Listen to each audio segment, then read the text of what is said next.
Professor John Deedy here, Professor of Political Science at the Community Colleges of Baltimore County. Today I'm going to talk to you about campaigns and elections and how they influence you. Kind of a sport you really don't see on ESPN. One suggestion, there is a website called thelivingroomcandidate.com or maybe .org. The reason I mention this website is it's a great website to go to if you want to watch a lot of old political ads of presidential campaigns going back to 1952. It's a great site, and I suggest it for you to do that. Political campaigns have been part of our culture really since the time of Washington.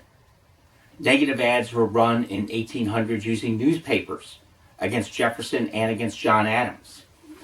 From really the time of Washington until about the 1950s, newspapers were the primary dominant form of communication. But with the advent of television, and starting in 1952, more advertising was done on TV. The internet's also changing everything too, because now you can run thousands of digital ads, and the cost is so much cheaper. When you think about political campaigns, the most important thing is the candidate. Bad candidates you're going to lose. Bad candidates, but a lot of money, you might just win. The candidate is an important element of the campaign. You can have a great candidate, but if you don't have enough money, you don't win. Things are changing with various varieties of social media as far as to get the message out to people. Sometimes the message is a message that's false, but people will believe it because they saw it on the internet. A bad candidate means defeat. Mondale, Goldwater, Bush, Hillary in 2016. When you think about the candidates and how you win, about 20% is going to vote for a certain party's candidate no matter what. 10% because of an issue. The remaining 30 to 40% is really up for grabs, and that's how you have to figure out who's going to vote for you and how you're going to get those votes. TV ads present the candidate as a product trying to be sold to the American people, but the product must deliver after they're elected. In a campaign, the two most important people are the campaign manager and the finance chairman. The campaign manager runs the show, the finance chairman gets the dough. When you think about what a manager does, they plan strategy, they have to pump the candidate up, they have to keep the candidate calm, they have to build an organization. The finance chairman, their job is to raise money, focus on the money aspect of everything. But in the end, the candidate really has the final say. It's their campaign. Money's an important element. It buys TV time, it pays the staff, it pays for things like media consultants who help decide, hey, is this a good image or not, as far as for what to present on TV. Senior advisors, party people are very important. They've been around once or twice on campaigns. They kind of know the ins and outs. They're an important element too. Volunteers are also absolutely critical. You need people to knock on doors. You need people to make phone calls and do stuff like this. Advanced people, people who go to an event and have people show up and get people excited. You saw the failure of the Trump rally in Tulsa, how they basically put online, hey, show up. They said 1 million people asked for tickets and 6,000 showed up.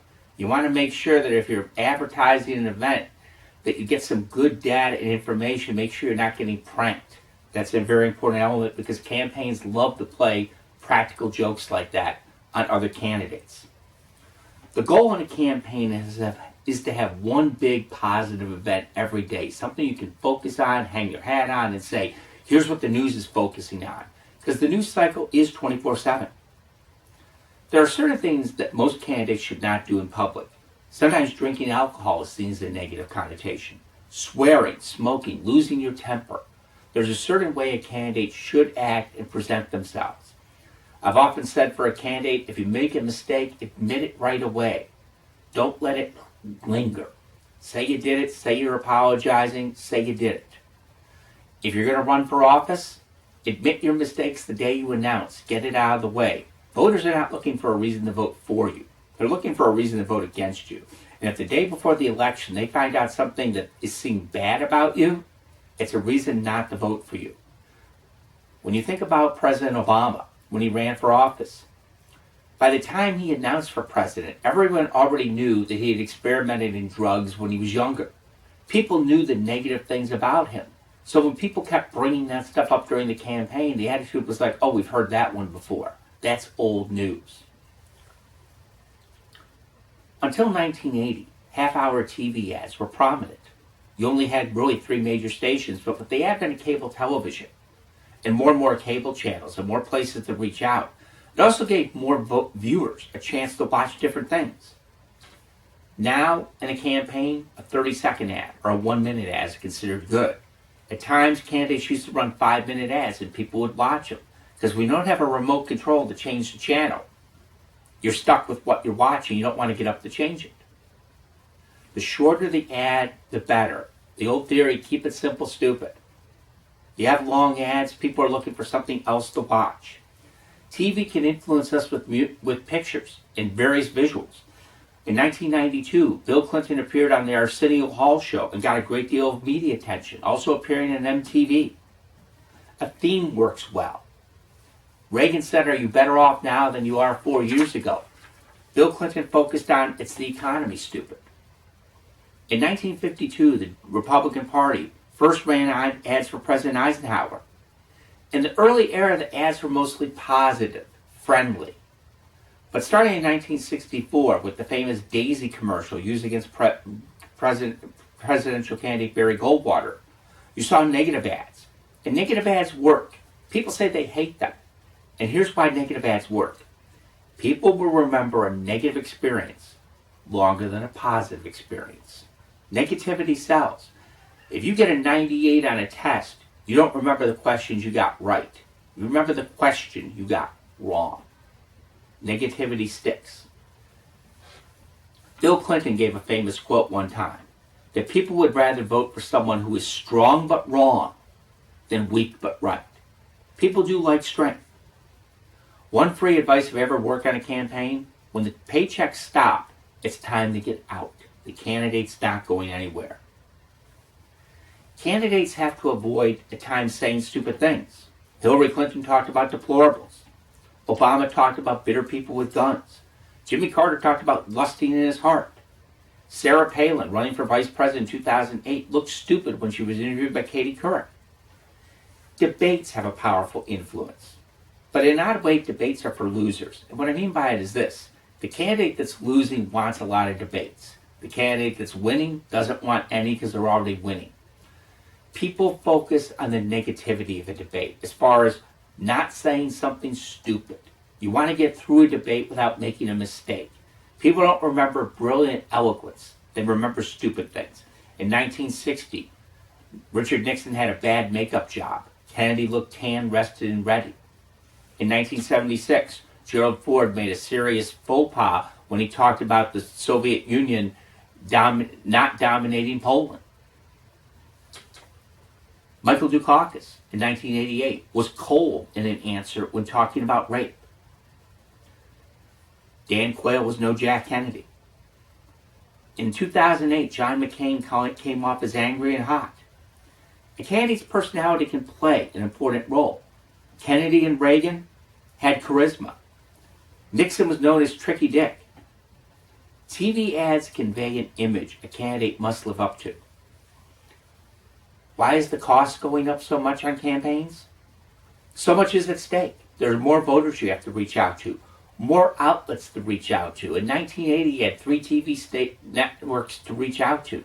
Now you have thousands of cable channels. You have the internet, thousands of websites. You have to get your message out, and that costs money.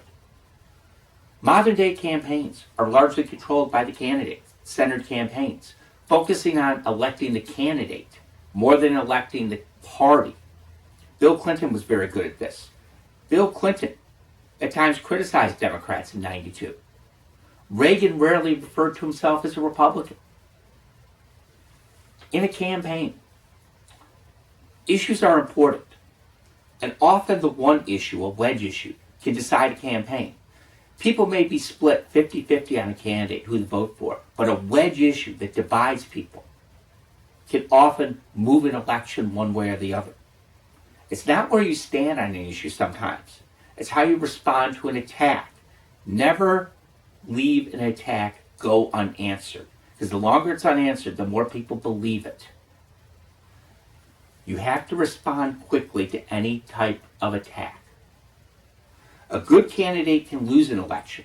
A bad candidate and a good campaign team can win one. And we've seen over the last several years how campaigns have changed, especially in 2010 with the Citizens United ruling that basically determined that corporations were people too and allowed even greater access of money into political campaigns. The Supreme Court has ruled that money is speech, which means that you can spend a lot of it and you can't restrict campaign spending unless you decide to get a constitutional amendment.